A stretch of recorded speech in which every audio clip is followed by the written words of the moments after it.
عصر کی نماز. عبداللہ بن عمر رضی اللہ عنہما سے روایت ہے کہ رسول اللہ صلی اللہ علیہ وسلم نے فرمایا جس شخص کی نماز عصر فوت ہو جائے تو گویا اس کے اہل و عیال اور اس کا مال لوٹ لیا گیا. یعنی جیسے کوئی ڈاکو آتے ہیں نا کسی گھر میں، گھر والوں کو بھی مار دیتے ہیں اور سارا کچھ لوٹ کے بھی لے جاتے ہیں. اتنا بڑا نقصان. بخاری کی صحیح روایت ہے. تو عصر کی نماز صلاۃ الوسطی جو ہے اس میں خاص طور پر کوتاہی نہیں کرنی چاہیے. قرآن مجید میں آتا ہے حافظوا علی الصلوات والصلاۃ الوسطی وقوموا للہ قانتین. سب نمازوں کی حفاظت کرو اور خصوصاً درمیانی نماز کی، اور اللہ کے لیے فرما بردار ہو کر کھڑے رہو. تو عصر کی نماز فوت ہونے پر فکر مند ہونا چاہیے. رسول اللہ صلی اللہ علیہ وسلم نے فرمایا اللہ ان کے گھروں اور ان کی قبروں کو آگ سے بھر دے. انہوں نے ہمیں صلاۃ وسطی سے روک دیا یہاں تک کہ سورج غروب ہو گیا.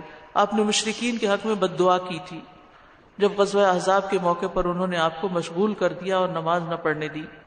یہ نماز آباء و اجداد اور بیٹوں سے زیادہ محبوب ہے. دوہرے اجر والی نماز ہے. یہ نماز پہلی امتوں پہ بھی پیش کی گئی تھی، انہوں نے ضائع کر دیا. تو اس لیے جو اس کی حفاظت کرے گا، نبی صلی اللہ علیہ وسلم نے فرمایا اس کو دوہرا اجر ملے گا.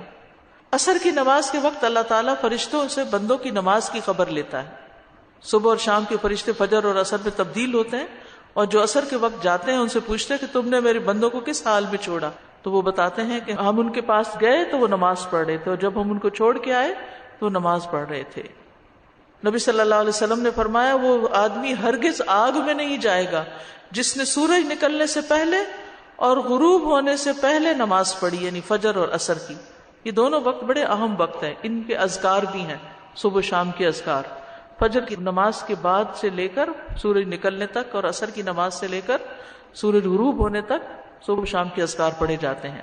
آپ صلی اللہ علیہ وسلم نے فرمایا جو شخص 2 ٹھنڈی نمازیں یعنی فجر اور عصر پڑھے گا وہ جنت میں داخل ہوگا.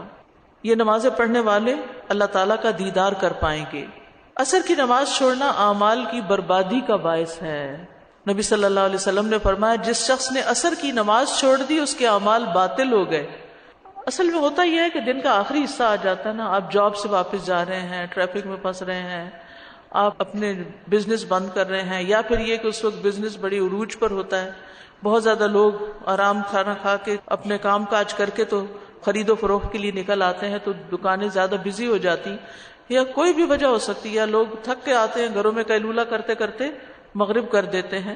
خاص طور پر وہ لوگ جو راتوں کو جاگتے ہیں تو وہ پرواہ نہیں کرتے کہ جب آ کے سوئے دوپہر کو تو کب اٹھے، اور پھر بعض اوقات بہت تاخیر سے پڑھتے ہیں. تو ان سب چیزوں سے بچنے کی ضرورت ہے.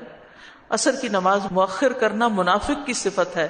رسول اللہ صلی اللہ علیہ وسلم نے فرمایا کیا میں تمہیں منافق کی نماز کے بارے میں نہ بتاؤں؟ وہ عصر کی نماز لیٹ کرتا رہتا ہے یہاں تک کہ سورج غروب ہونے کے انتہائی قریب ہوتا ہے اس وقت پڑھتا ہے. یعنی کبھی کبھار تو ایسا ہو سکتا ہے، لیکن عادتاً روز یہی کچھ کرنا یہ نفاق کی علامت ہے. ہم اپنے کچن سے، اپنے کام کی جگہ سے جب وضو کر کے اپنے مصلی پہ جاتے ہیں تو وہی ہماری مسجد ہے. تو ہمیں خواتین کو گھر میں کوئی جگہ مخصوص کر لینی چاہیے جہاں ہم سمجھیں کہ ہم بھی مسجد جا رہے ہیں.